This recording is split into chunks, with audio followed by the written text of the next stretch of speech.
First நம்ம RCB versus CSK. நான் CSK first batting, RCB second batting. வாங்க மேட்ச்ல பார்த்துடலாம். அவரிங் தேர்வு அமத்ரீனா பாஸ் மாட்டோம்.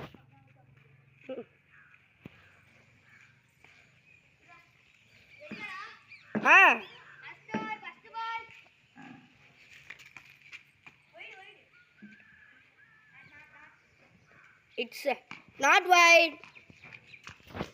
இப்போ பார்த்தீங்கன்னா ஃபர்ஸ்ட் பால் டாட் பால் வந்திருக்கு. நல்ல ஒரு பால் போட்டிருக்காரு ஆர்சிபியா சிஎஸ்கேவா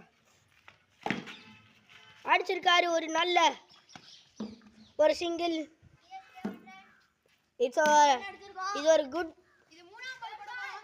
It's a third ball. He has scored.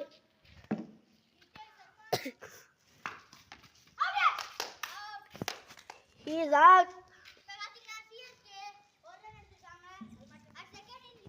Cut பண்ண வேண்டாம் இருக்கட்டுமா?